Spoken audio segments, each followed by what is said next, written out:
الحمدللہ رب العالمین والصلاة والسلام علی سید المرسلین وبعد۔ میرے عزیز بھائیو، آج 27 رمضان ہے اور یہ بابرکت مہینہ بس اس کے آخری چند ایک دن باقی ہیں۔ ہمارے لیے انہی چند دنوں میں موقع ہے کہ اس کے خوبصورت مہکدار پھولوں میں سے جو کچھ ہم چن سکتے ہیں وہ چن لیں۔ مجھے امید ہے کہ کل رات آپ کو پھر کچھ محنت کرنے کا موقع ملا ہوگا اور دن کے دوران ہم قرآن شریف کے ساتھ جیسے تعلق جوڑ سکتے ہیں، آئیے ہم مل کر وہ جوڑنے کی کوشش کرتے ہیں۔ تو قرآن شریف میں اللہ تعالیٰ کی طرف سے دی گئی مثالوں کے اندر آج ہم چند ایسی مثالوں کے بارے میں بات کریں گے جو کل سے مختلف ہیں۔ کل تک ہم بات کر رہے تھے، اللہ تعالیٰ ہمیں خبردار کر رہے تھے کہ اس قسم کے رویے میں نہ پڑنا، لیکن آج ہم ان مثالوں کے بارے میں بات کریں گے جنہیں اللہ تعالیٰ ہمارے لیے ایک مشعل راہ بنا رہے ہیں کہ ایسا ہونا چاہیے، انسان کو ایسا ہونا چاہیے، انسان کا ذہن، انسان کی کوشش اس طرف ہونی چاہیے۔ تو سب سے پہلے ہم ابتدا کرتے ہیں سورۃ الزمر کی 9ویں آیت سے۔ اعوذ باللہ من الشیطان الرجیم۔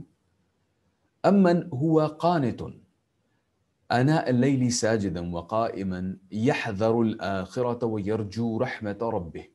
کیا وہ شخص، اب یہ ایک موازنہ کیا جا رہا ہے، اللہ تعالیٰ یہاں پر اس آیت کے اندر موازنہ کر رہے ہیں ایک ایسے شخص کا جو کہ راتوں کو جاگتا ہے سجدے کی حالت میں، اللہ تعالیٰ کے سامنے نماز میں کھڑے ہو کر قیام کرتا ہے، سجدے کرتا ہے، اور اس لیے کرتا ہے کیونکہ وہ آخرت میں اپنے انجام سے ڈرتا ہے، اس کو پکا یقین ہے اور آخرت کے حوالے سے، اور وہ اپنے انجام سے ڈرتا ہے، اور ساتھ ساتھ وہ یرجو رحمت رب، اور وہ امید رکھتا ہے اللہ تعالیٰ کی طرف سے رحمت کی۔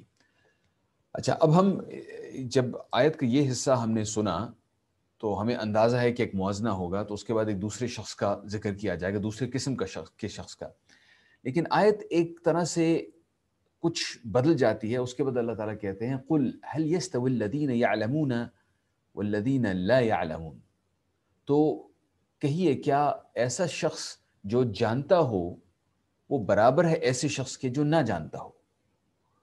انما یتذکر اولو الالباب، بے شک اس قسم کی چیزوں سے نصیحت انہی کو ملتی ہے جو اپنی عقل استعمال کرتے ہیں، جو عقل والے ہیں۔ یعنی کہ ہمیں اللہ تعالیٰ نے بتایا کہ ایک شخص ہے جو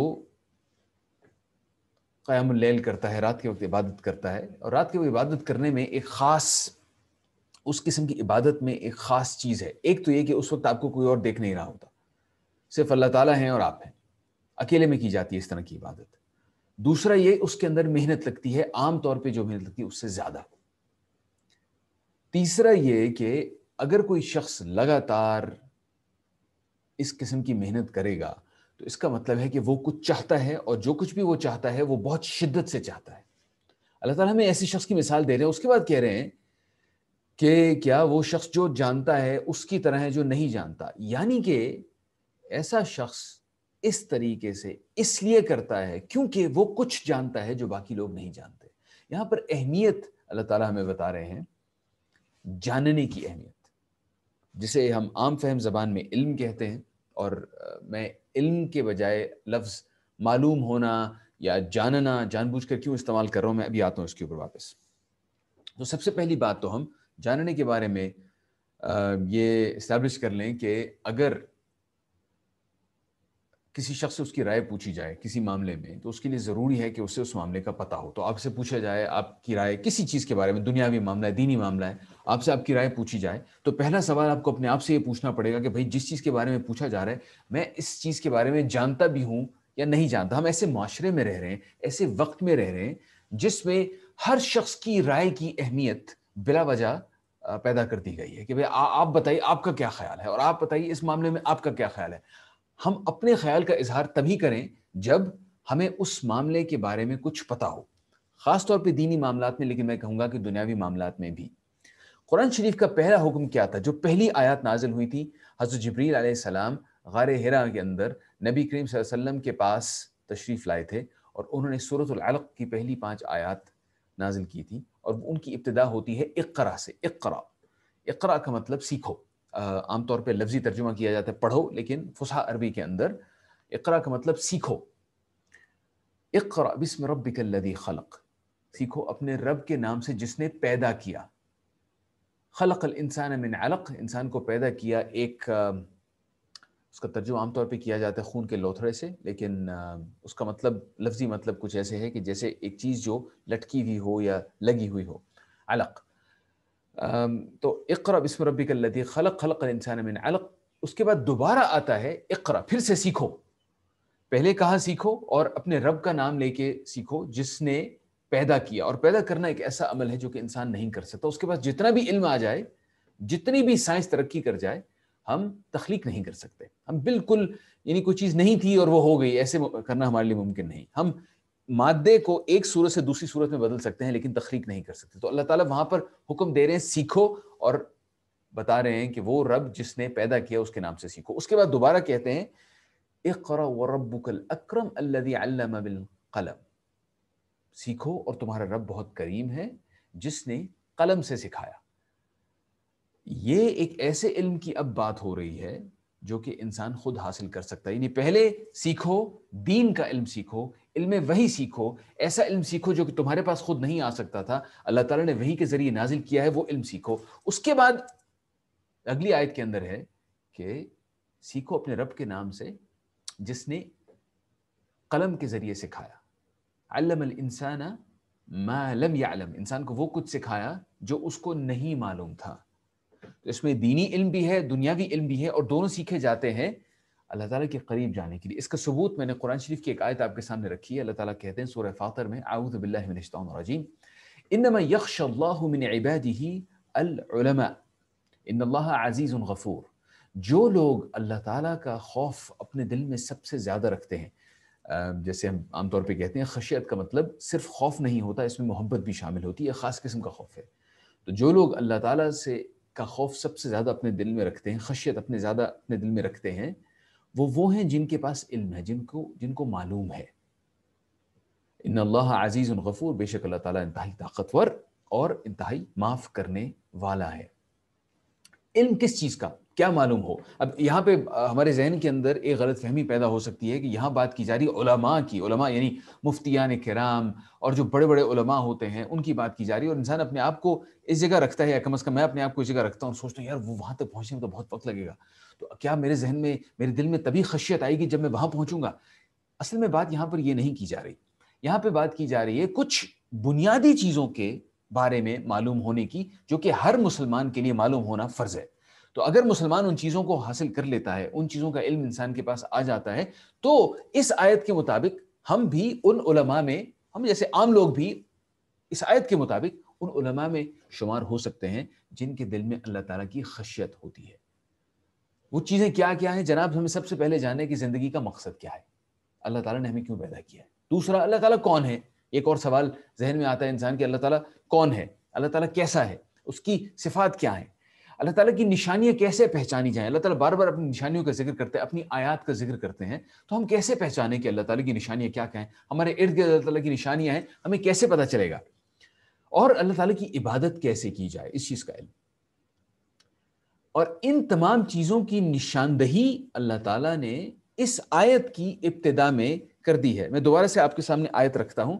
اللہ تعالیٰ کہتے ہیں امن ہوا قانت آناء اللیل ساجدا وقائما یحذر الآخرة ویرجو رحمت ربہ، یہ وہ شخص ہے جو کچھ اس نے سیکھا ہے، جو کچھ وہ جانتا ہے، جو کچھ اسے اب معلوم ہو چکا ہے، اس کی بنیاد کے اوپر اس کا عمل اپنی سب سے خوبصورت شکل میں آتا ہے۔ یعنی کہ ہم اندازہ کر سکتے ہیں کہ دن کے وقت دوسروں کے سامنے وہ شخص اپنی طرف سے اچھے کام ویسے ہی کرتا ہوگا، وہ خیرات کرتا ہوگا اگر اس کے پاس استطاعت ہے، نہیں تو کم از کم وہ دوسروں کے ساتھ خوش اخلاقی سے پیش آتا ہوگا تاکہ اس کا رب اس سے خوش ہو جائے۔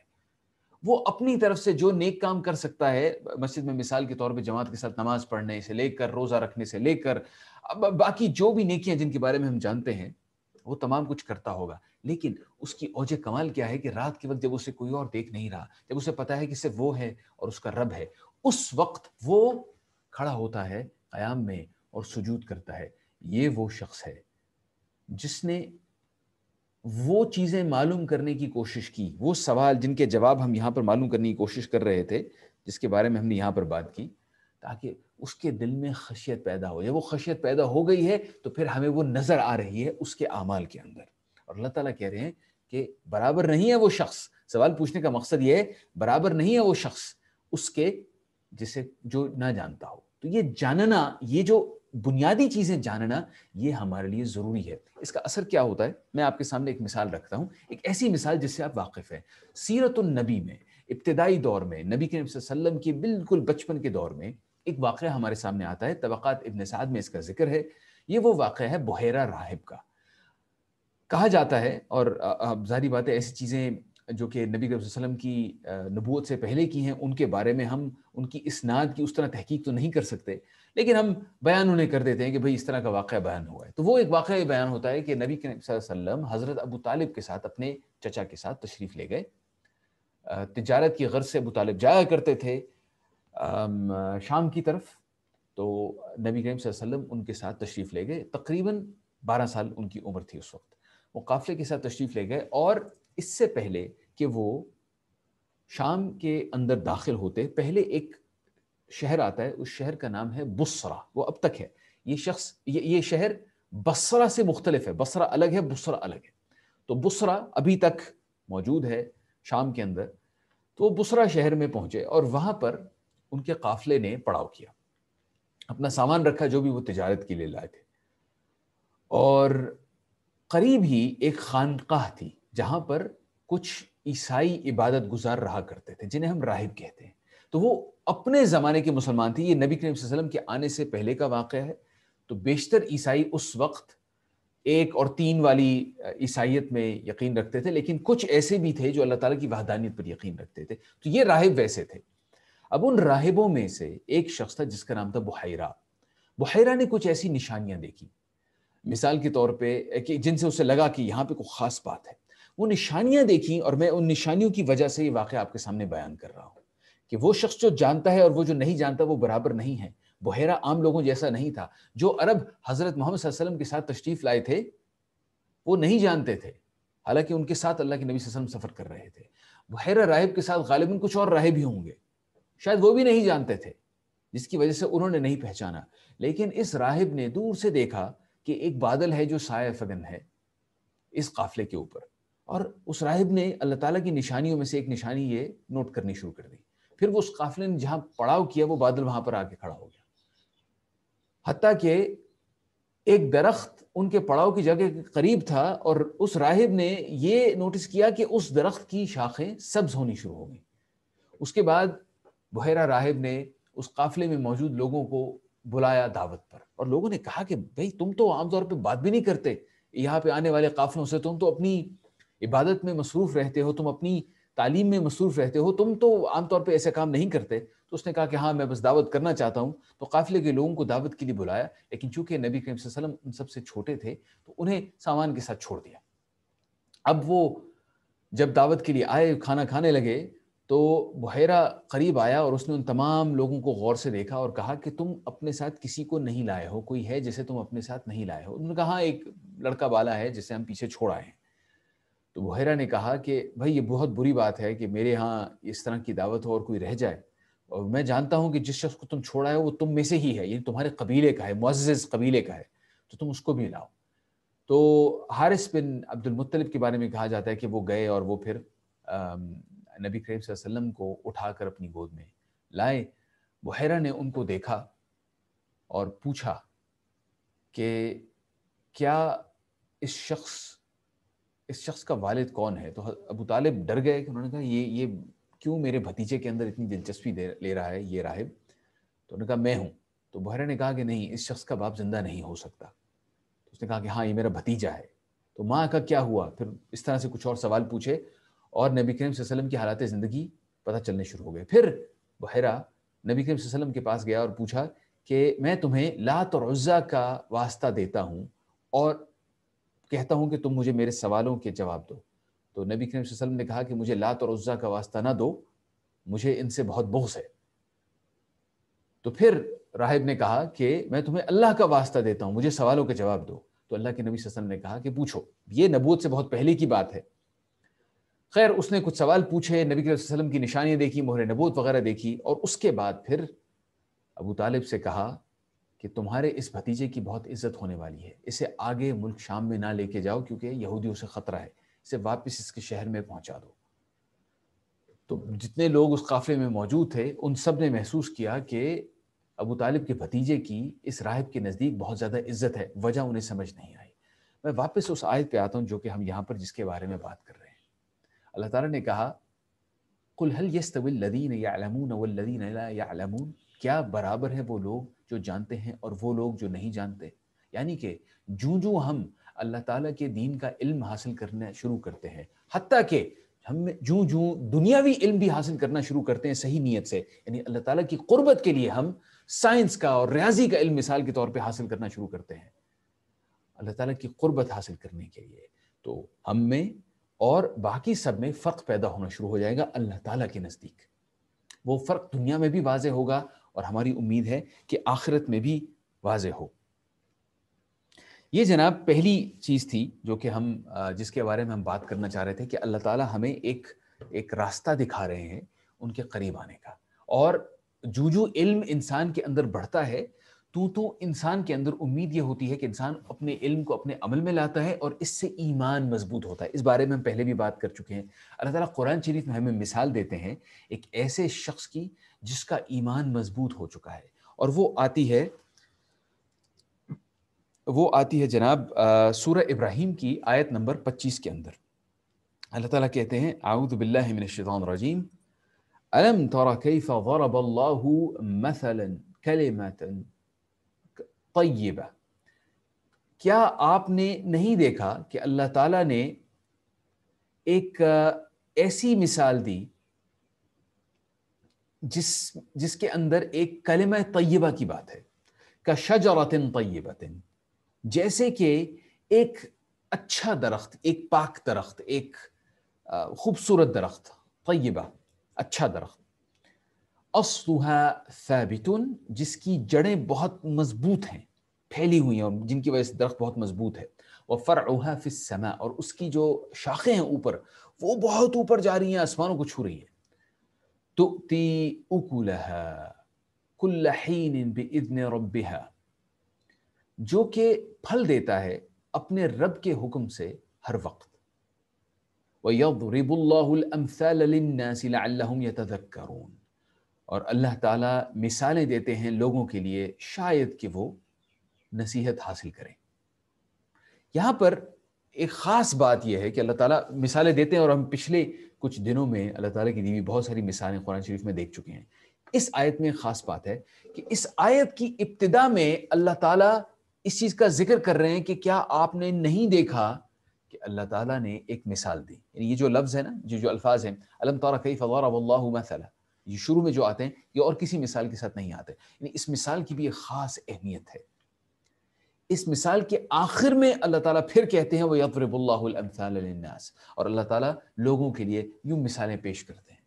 یعنی یہ جو بریکٹس ہی بن گئی ہے شروع کے الفاظ اور آخر کے الفاظ میں، اس کے درمیان میں جو مثال ہے، اس مثال کی خاص اہمیت ہے۔ اب آئیے ہم اس مثال کو سمجھنے کی کوشش کرتے ہیں۔ اللہ تعالیٰ یہاں پر بات کر رہے ہیں کلمہ طیبہ کی، کہ ایک اچھا کلمہ، ایک پاکیزہ بات۔ اس کی علماء کرام نے 3 طریقے سے تفسیر کی ہے۔ ایک یہ کہ یہاں پہ بات کی جا رہی ہے کلمہ طیبہ، جسے ہم کلمہ طیبہ کہتے ہیں، یعنی کلمہ توحید لا الہ الا اللہ، اس کی بات کی جا رہی ہے، تو یہ ایک چیز ممکن ہے۔ دوسری چیز ممکن یہ ہے کہ یہاں پہ بات کی جا رہی ہے اللہ تعالیٰ کے کلام کی، جو کہ اللہ تعالیٰ کا کلمہ طیبہ ہے، یعنی قرآن شریف۔ دوسری یہ چیز ممکن ہے۔ تیسری، کچھ علماء کرام یہ بھی کہتے ہیں کہ یہاں پہ کسی بھی اچھی اور نیک پاکیزہ بات کی بات کی جا رہی ہے، نیکی کی بات کی جا رہی ہے۔ تو ان تینوں میں سے کسی بھی چیز کی بات کی جا رہی ہے۔ یہ 3 مختلف تفاسیر ہیں۔ اب آگے اللہ تعالیٰ نے اس کی تشبیہ یوں دی کہ جیسے ایک درخت ہے، ایک اچھا درخت، اس درخت کی کیا خصلتیں ہیں کہ اس کی جڑیں بہت مضبوط ہیں اور اس کی شاخیں بہت اوپر تک پھیلی ہوئی ہیں، اور وہ پھل دیتا ہے اپنے رب کے حکم سے ہر وقت۔ اب آئیے ایسے درخت اور قرآن شریف اور کلمہ طیبہ اور ایک مومن کے دل میں جس طریقے سے چیزیں جاگزین ہو جاتی ہیں، ہم ان کے درمیان میں ربط دیکھنے کی کوشش کرتے ہیں۔ تو جناب درخت جیسے سب سے پہلے درخت زندگی کی نشانی ہوتی ہے. اگر آپ نے کسی چٹیل میدان دیکھا اور درمیان میں آپ کو درخت نظر آیا، سرسبز درخت نظر آیا، صحرا کے درمیان میں ایک درخت آپ کو نظر آئے، تو محسوس ہوگا کہ بالکل بیابان ہے، یہاں پر زندگی کے کوئی آثار نہیں ہیں، لیکن یہ درخت زندگی کا پتہ دیتا ہے. بالکل ایسے ہی مومن کے دل کے اندر اور جو بہت سارے خیالات یا انسان کے دل کے اندر بہت سارے جو خیالات ہوتے ہیں، ان کے اندر کلمہ طیبہ اور قرآن شریف زندگی کے، روحانی زندگی کے آثار دیتا ہے. دوسری چیز جناب، جیسے درختوں کے بغیر جسمانی زندگی ناممکن ہے، بالکل ایسے ہی کلمہ طیبہ اور قرآن شریف کے بغیر روحانی زندگی ناممکن ہے. پھر ہمیں بتایا کہ جناب اس کی جڑیں بہت مضبوط ہیں اور پھیلتی جاتی ہیں، اور جس درخت کی جڑیں مضبوط ہوتی ہیں وہ پھر طوفانوں کا مقابلہ کر سکتا ہے. بالکل ایسے ہی ایمان جو مضبوط ہوتا ہے، اس کی جڑیں آپ کے دل میں چلتی جاتی ہیں. اچھا، اس پہ ایک بڑی عجیب کچھ تحقیق میں نے دیکھی ہے کہ دنیا میں مختلف مذاہب کے لوگ اپنے اپنے مذہب کے لیے مختلف مواقع پر کھڑے ہوتے ہیں، لیکن جو دنیا کے سب سے زیادہ مذہبی لوگ ہیں، سب سے زیادہ تعداد میں نہیں لیکن سب سے زیادہ اپنے مذہب کے اوپر یقین رکھنے والے، وہ مسلمان ہیں. تو کئی مسلمان ملکوں میں یہ تحقیق کی گئی اور پتہ یہ چلا کہ عام طور پہ مسلمان ملکوں میں بہت بڑی تعداد خدا کی ذات کے اوپر یقین رکھتی ہے، جبکہ غیر مسلم ممالک میں ایسا نہیں ہے. کچھ شکوک و شبہات ہوتے ہیں، 30%، 40% لوگ ہوں گے جو خدا کی ذات پہ یقین رکھیں گے، لیکن مسلمان ممالک کے اندر 80%، 90% لوگ پکا یقین رکھتے ہیں کہ خدا کی ذات ہے. تو مسلمان بہت مذہبی واقع ہوئے ہیں، حتیٰ کہ ان کے عمل میں ہو سکتا ہے ہمیں یہ نظر نہ آئے. ہو سکتا ہے کہ ہم دیکھیں کہ لوگ غلطیاں کرتے ہیں، خطا کرتے ہیں، ہم سب خطا کار ہیں جناب، اور ہماری طرح جو باقی لوگ ہیں وہ بھی خطا کار ہیں. البتہ خطا کرنے کے باوجود ہم جانتے ہیں کہ ہم اللہ تعالیٰ سے اس امید پر زندہ ہیں کہ ہماری خطا کو اللہ تعالیٰ اپنی جناب سے، اپنی رحمت سے ہمیں معاف کر دیں گے خطا کے باوجود. دل میں البتہ ایمان رچا بسا موجود ہوتا ہے. اس کی ایک اور نشانی یہ ہے کہ لوگ اسلام قبول کرتے ہیں بہت بڑی تعداد میں. آج کل بھی ایسا ہو رہا ہے، ماضی میں بھی ایسا ہو چکا ہے. میں نے مثال کے طور پہ میں حضرت امام احمد بن حنبل رحمۃ اللہ علیہ ان کے بارے میں پڑھ رہا تھا کہ جب ان کی وفات ہوئی تو ان کے جنازے میں تقریباً 8 لاکھ مرد حضرات اور پیچھے 60,000 خواتین بھی غم میں شریک تھی جنازے کے لیے جو لوگ آ رہے تھے، اور ان کی وفات پر تقریباً 20,000 لوگ مسلمان ہوئے تھے. تو لوگ بہت بڑی تعداد میں اسلام قبول کرتے ہیں، آج کل بھی کر رہے ہیں، اور بہت چھوٹی تعداد میں، بلکہ عام طور پہ یہ نہ ہونے کے برابر ہوتے ہیں ایسے لوگ جو اسلام کو چھوڑتے ہیں. اگر کوئی چھوڑتا بھی ہے تو اس لیے کہ اس کو کبھی ایمان نہیں ملا، اس کی تربیت نہیں صحیح کی گئی. تو یہ اس حوالے سے ہرقل کا حضرت ابو سفیان جب اس وقت اسلام نہیں لائے تھے ان سے مکالمہ بھی ہوا تھا کہ جو لوگ جب وہ گئے تھے بیت المقدس کی طرف اور وہاں پہ ہرقل موجود تھا، تو اس نے کہا کہ بھئی عرب کے کوئی لوگ ہیں یہاں موجود، کیونکہ ہمیں خط آیا ہے مدینہ سے. ابو سفیان کو بلایا گیا، وہ مسلمان نہیں تھے، اور ان سے پوچھا گیا کہ بھئی جو لوگ اسلام قبول کر رہے ہیں ان میں سے کوئی چھوڑتا بھی ہے؟ تو ابو سفیان نے اس وقت بھی کہا تھا کہ نہیں، ابھی تک تو کسی نے نہیں چھوڑا. تو یہ ایمان کی وہ اللہ تعالیٰ مثال دے رہے ہیں کہ اس کی جڑیں دل کے اندر مضبوط ہوتی جاتی ہیں، اور جب وہ جڑیں یوں کر کے اندر پھیل جاتی ہیں تو پھر وہ ایک تناور درخت بن جاتا ہے، اور پھر یہ جو فتنے اور حوادث آتے ہیں ان کا مقابلہ کر سکتا ہے. آخر میں اور پھر اس کے بعد اس کی ایک اور درخت کے ساتھ اس کی مثال یہ ہے کہ اس کی شاخیں پھیلی ہوئی ہیں جو آسمان کو چھوتی ہیں.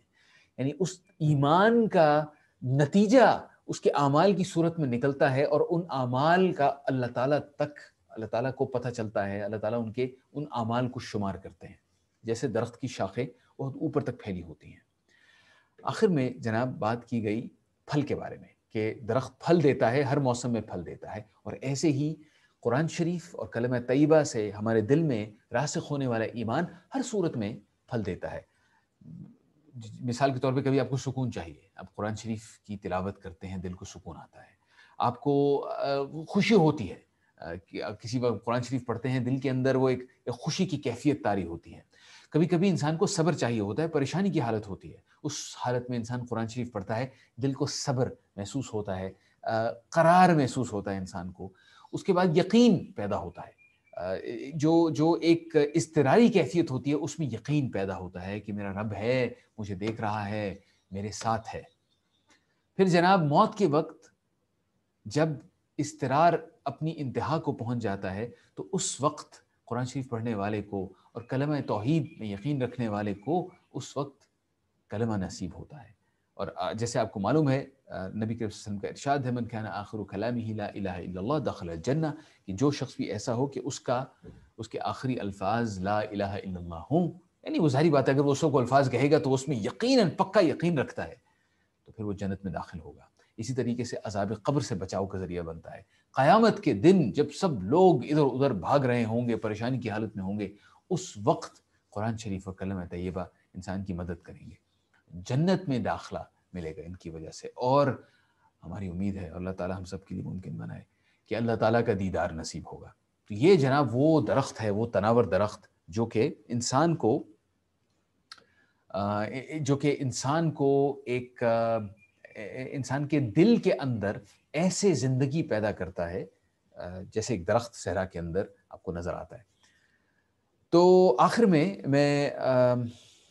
اس سے اگلی آیت بھی آپ کے سامنے رکھنا چاہتا ہوں جس میں اللہ تعالیٰ اس کا متضاد بتا رہے ہیں۔ دوسری مثال کیسی ہے؟ اعوذ باللہ من الشیطان الرجیم، یہاں پہ اللہ تعالیٰ بتا رہے ہیں جناب وَمَثَلُ كَلِمَةٍ خَبِيثَةٍ كَشَجَرَةٍ خَبِيثَةٍ، اور ایک دوسرا بھی اس طرح کا درخت ہے، جیسے مومن کے دل کے اندر ایمان گھر جاتا ہے اور اپنا ایک درخت بنا لیتا ہے، اپنی جڑیں بنا لیتا ہے، ایسے ہی ایک دوسرا قسم کا درخت ہے، برا درخت، اجتثت من فوق الارض ما لها من قرار، جو زمین سے اکھڑ کر گر جاتا ہے کیونکہ اس کے اندر کوئی قرار ہی نہیں ہے، اس کی کوئی کھڑے ہونے کے لیے کوئی مضبوطی ہی نہیں ہے۔ یہ متضاد چیزیں ہیں، قرآن کے متضاد وہ جو دین اسلام کے خلاف حرکتیں کی جاتی ہیں، کلمہ توحید کے خلاف وہ جو بت پرستی اور اس طرح کی چیزیں جو توحید کے بجائے لوگ بہت سارے خداؤں کی پوجا کرتے ہیں۔ یثبت اللہ الذین آمنوا بالقول الثابت، اللہ تعالیٰ ایمان والوں کو مضبوط قول سے، ایمان کے قول سے ان کو مضبوطی عطا کرتے ہیں، فی الحیات الدنیا و فی الآخرہ، اور یہ صرف دنیا کی بات نہیں ہو رہی، اس کا فائدہ آخرت میں بھی ہوگا جیسے ہم نے ابھی تک دیکھا۔ وَيُضِلُّ اللَّهُ الظَّالِمِينَ، اور جو لوگ ظلم کرتے ہیں، ظلم کرنے کا مطلب یہ ہے کہ جانتے بوجھتے ہیں انہیں نظر آ رہا ہے کہ یہ صحیح راستہ ہے، اور آپ بھی میری طرح، ہم دونوں کے لیے یاد دہانی ہے، ہم سب کے لیے یاد دہانی ہے یہ کہ اگر ہمیں نظر آ رہا ہے کہ یہ صحیح راستہ ہے اور اگر ہم وہ صحیح راستہ اختیار نہیں کرتے تو میرے بھائیو ہم اس وقت اپنے آپ پر ظلم کر رہے ہیں۔ اللہ تعالیٰ ان ظالموں کے بارے میں کہہ رہا ہے کہ پھر اللہ تعالیٰ ایسے ظالموں کو گمراہ کر دیتے ہیں۔ اللہ تعالیٰ ہمیں ان میں ہونے سے بچائے، آمین۔ وَيَفْعَلُ اللَّهُ مَا يَشَاءُ، اور اللہ تعالیٰ وہ کرتے ہیں جو وہ چاہتے ہیں۔ جو آخری اسی درخت کی مناسبت سے میں مثال آپ کے سامنے رکھنا چاہتا ہوں آج، وہ اس پہلے درخت کی ہے۔ ابھی ہم نے درخت کے بارے میں دیکھا، اور ایک اور مثال ہے جس کے اندر درخت کا ذکر ہے، یہ ہے جناب سورۃ الفتح کے اندر۔ یہ قرآن شریف کی وہ سورت ہے جو کہ صلح حدیبیہ کے بعد نازل ہوئی، اور اس کے شروع میں اللہ تعالیٰ نے کہا اِنَّا فَتَحْنَا لَكَ فَتْحًا مُبِينًا، ہم نے بالکل ایک واضح فتح آپ کے اوپر نازل کی۔ اس فتح کے بارے میں یہاں پہ بات ہو رہی ہے، اور اس ذہن میں رکھیے کہ جب یہ نازل کی گئی آیت اس وقت صحابہ کرام تھوڑا سا پریشان تھے، کیونکہ وہ حدیبیہ کے موقع پر انہیں محسوس ہو رہا تھا کہ اگر ہمیں ضرورت پڑے یہاں پہ حملہ کرنے کی تو ہم حملہ کرنے کی تیار ہیں۔ آپ کو یاد ہوگا حضرت عثمان کو نظر بند کر دیا گیا تھا، نبی کریم صلی اللہ علیہ وسلم نے صحابہ کرام سے اس وقت ایک عہد لیا تھا جسے بیعت رضوان کہتے ہیں، درخت کے نیچے، اور اللہ تعالیٰ نے اس عہد کے اوپر بہت خوشی کا اظہار کیا تھا، اور صحابہ کرام اس وقت بالکل ولولے میں تھے کہ بھائی ہم تو جو اپنا مقصد حاصل کریں گے، ہم یہاں پر آئے ہیں جانے کے لیے، عمرہ اور حج کرنے کے، ہم یہاں پہ آئے ہیں عمرہ کرنے کے لیے، تو پھر ہم کریں گے، بالکل اس کو کر گزریں گے۔ لیکن ایسا نہیں ہوا تو صحابہ کرام کچھ پریشان تھے، اور اس حالت میں سورۃ الفتح نازل کی گئی۔ یہاں پر اس آیت کے اندر اللہ تعالیٰ صحابہ کرام کے بارے میں بات کر رہے ہیں، تو جب ہم مثال دیکھیں گے تو یہ ذہن میں رکھیے گا کہ صحابہ کرام کے بارے میں بات ہو رہی ہے۔ اللہ تعالیٰ فرماتے ہیں اعوذ باللہ من الشیطان الرجیم محمد رسول اللہ والذین معہ اشداء علی الکفار رحماء بینہم، محمد صلی اللہ علیہ وسلم اللہ کے رسول ہیں، اور جو لوگ نبی کریم صلی اللہ علیہ وسلم کے ساتھ ہیں وہ کافروں پہ سخت ہوتے ہیں لیکن آپس میں ایک دوسرے کے ساتھ نرمی کرتے ہیں. کافروں سے سخت ہونے کا مطلب کیا کہ جب ان سے معاملہ ہو تو بالکل قوانین کے مطابق معاملہ کیا جائے، اور جب آپس میں ہوتے ہیں تو پھر نرمی اختیار کرتے ہیں ہر معاملے کے اندر. تراہم رکعا سجدا، آپ ان کو دیکھیں گے رکوع کرتے ہوئے اور سجدہ کرتے ہوئے. یبتغون فضلا من اللہ ورضوانا، اور وہ اس لیے یہ تمام کام کرتے ہیں کیونکہ وہ چاہتے ہیں، ان کو امید ہے، وہ اللہ تعالیٰ کے فضل اور اللہ تعالیٰ کی خوشنودی اور رضا کی جستجو میں ہیں. سیماہم فی وجوہہم من اثر السجود، تو آپ اس کا نشان ان کے چہرے پہ دیکھیں گے، ایک نشان دیکھیں گے، اور وہ ہے سجدوں کی وجہ سے. اب میں یہاں پر یہ وضاحت کر دوں کہ اس کے دو تین مطلب ہو سکتے ہیں. ایک تو یہ کہ اگر کثرت سے سجدہ کیا جائے نا، تو جب یہ ماتھا زمین پر رگڑتا ہے تو آہستہ آہستہ یہاں پر ایک نشان پیدا ہو جاتا ہے. کبھی بھی جان بوجھ کر ایسے نہیں کرنا چاہیے. یہ اگر اللہ تعالیٰ کی طرف سے ایسا ہو جائے تو پھر اس کو مائنڈ نہیں کرنا چاہیے، لیکن کبھی بھی خود اس طرح کی کوشش نہیں کرنی چاہیے. اگر وہ نشان پیدا ہو تو شاید اس کا مطلب وہ محراب سا ہے جو یہاں پہ پیدا ہوتا ہے. لیکن اس کا ایک دوسرا مطلب بھی ہے جو علماء کرام کی جو اکثر تعداد ہے وہ اس دوسرے مطلب کو لیتی ہے کہ اگر کوئی شخص اسلام لے آئے تو اور اس کے وہ یہ رکوع اور سجود کرنا شروع ہو جائے، اس کے اعمال کے اندر اس کا ایمان نظر آئے، تو پھر اس کے چہرے کے اندر اللہ تعالیٰ ایک نور عطا کر دیتے ہیں، اور وہ نور پھر دوسرے مسلمانوں کو نظر آنا شروع ہو جاتا ہے. اس کی ایک میں آپ کو مثال دیتا ہوں. میرے سسر مرحوم، اللہ تعالیٰ ان کو جنت الفردوس میں جگہ دے، بہت نیک آدمی تھے. ایک دفعہ وہ کسی علاقے میں گئے جہاں پر بہت سے غیر مسلم رہتے تھے. اب یہ جن لوگوں کو وہ دیکھ رہے تھے ان میں کچھ غیر مسلم تھے اور مسلمان تھے، اور دونوں نسلاً ایک جیسے تھے. آپ بتا نہیں سکتے تھے کہ یہ مسلمان ہیں یا غیر مسلم. تو چند ایک لوگ چلتے ہوئے ان کے قریب آئے تو میرے سسر نے اپنی اہلیہ سے کہا، میری ساس سے کہا کہ بھئی یہ مسلمان ہیں، یوں کہ بھئی ان سے پوچھتے ہیں، ان سے بات کرتے ہیں. تو ان کی اہلیہ نے کہا بھائی آپ کو کیسے پتا کہ یہ مسلمان ہے؟ وہ غور سے نہیں دیکھ رہی تھی. انہوں نے کہا بھائی آپ کو کیسے پتا یہ مسلمان ہے؟ تو میرے سسر نے کہا کہ ان کے چہرے سے مجھے نظر آ رہا ہے. اب چہرے میں وہ خد و خال سے کوئی فرق نہیں تھا، ان کے چہرہ اور باقی جو لوگ وہاں موجود تھے ان کے چہرے ایک جیسے تھے، البتہ ان کے چہروں پر میرے سسر کو کوئی خاص چیز نظر آئی. اب میں اس چیز کی بات کر رہا ہوں، وہ علماء کرام کہتے ہیں وہ چہرے پہ ایک نور سا آ جاتا ہے. اس کی ایک تیسری تفسیر بھی ہے کہ سیماہم فی وجوہہم کا مطلب یہ بھی ہو سکتا ہے کہ قیامت کے دن وضو کی وجہ سے انسانوں کے چہرے، مسلمانوں کے چہرے چمکیں گے، تو اس کا مطلب وہ بھی ہو سکتا ہے. خیر، جس بھی چیز کی بات کی جا رہی ہے، صحابہ کرام کے بارے میں کہا گیا کہ سیماہم فی وجوہہم من اثر السجود، کہ ان کے چہرے کے اندر آپ کو اس طرح کا وہ نور نظر آئے گا جو کثرت سجدہ کی وجہ سے. ذالک مثلہم فی التوراۃ، یہ وہ مثال ہے جو اللہ تعالیٰ نے ان کی دی تھی تورات میں. یعنی جیسی مثالیں اللہ تعالیٰ ہمیں قرآن شریف میں دے رہے ہیں، اس سے پہلے اللہ تعالیٰ اپنے اس زمانے کے مسلمانوں کو ان کی کتابوں میں مثالیں دے چکے ہیں. تورات میں حضرت موسیٰ کی قوم کو مثالیں دی جا چکی ہیں ان صحابہ کرام کے بارے میں. یہ ان لوگوں کے بارے میں مثالیں دی جا چکی ہیں جو اللہ کے نبی صلی اللہ علیہ وسلم کے ساتھ تھے. ذرا تصور کیجئے، ہزاروں سال پہلے نبی کریم صلی اللہ علیہ وسلم کے صحابہ کے بارے میں کچھ مثالیں دی جا رہی ہیں، اور یقین مانیے جو مثالیں دی جا رہی ہیں وہ صرف اللہ کے نبی صلی اللہ علیہ وسلم کے صحابہ کرام کے بارے میں نہیں ہیں، بلکہ ان کے بعد میں آنے والے ان تمام مسلمانوں کے بارے میں بھی ہیں جو ان صحابہ کے نقش قدم پر چلے. اس کے بعد اللہ تعالیٰ کہتے ہیں وَمَثَلُهُمْ فِي الْإِنْجِيلِ، اور پھر حضرت عیسیٰ کو دی گئی کتاب کے اندر بھی ایک مثال ہے، اور وہ مثال اللہ تعالیٰ نے آگے بیان کی. وہ مثال کیا ہے کہ كَزَرْعٍ أَخْرَجَ شَطْأَهُ، کہ جیسے کوئی کھیتی باڑی کے لیے کوئی بیج بویا جائے، اور جب آپ بوئیں اسے تو اس کے بعد پھر وہ اپنی ابتدائی کونپلے نکالے. فَآزَرَهُ فَاسْتَغْلَظَ فَاسْتَوَى عَلَى سُوقِهِ، پھر وہ اس کا خیال رکھ کر اس کو مضبوط کیا جائے، اور پھر وہ اتنا مضبوط ہو جائے اور اس کا تنا اتنا مضبوط ہونا شروع ہو جائے کہ وہ کھڑا ہو جائے. يُعْجِبُ الزُّرَّاعَ لِيَغِيظَ بِهِمُ الْكُفَّارِ، جس نے بویا تھا وہ بہت خوش ہوتا ہے اس چیز کو دیکھ کر. لیکن کفار اس چیز کو دیکھ کر غیظ و غضب میں آ جاتے ہیں، انہیں یہ چیز اچھی نہیں لگتی۔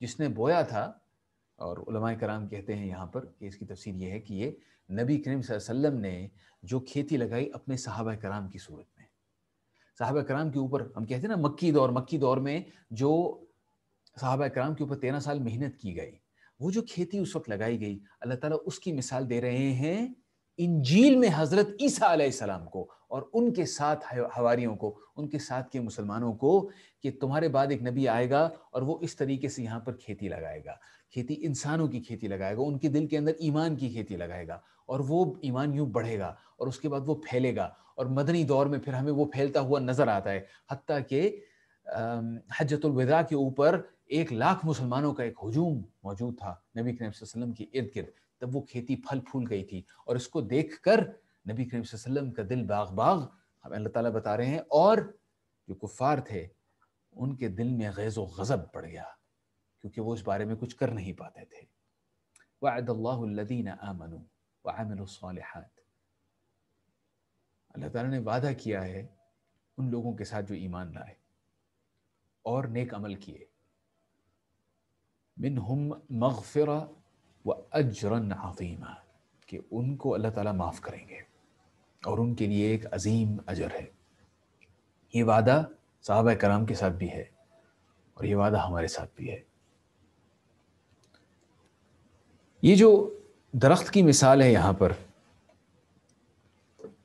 جو اللہ تعالیٰ نے کہا کہ انہوں نے انجیل میں دی، تو میں نے انجیل میں جا کر، جو آج کل ہمارے پاس اس کا ترجمہ موجود ہے، جس کے اندر ظاہری بات ہے بہت ساری تبدیلیاں ہو چکی ہیں، میں نے اس میں تلاش کی یہ مثال اور مجھے مل گئی آسانی سے۔ یہ جناب مارک 4:26-29 جو انگلش اسٹینڈرڈ ورژن ہے بائبل کی، میں نے وہاں سے یہاں پہ نیچے وہ مثال ڈال دی ہے، آپ کو نیچے نظر آ رہی ہے۔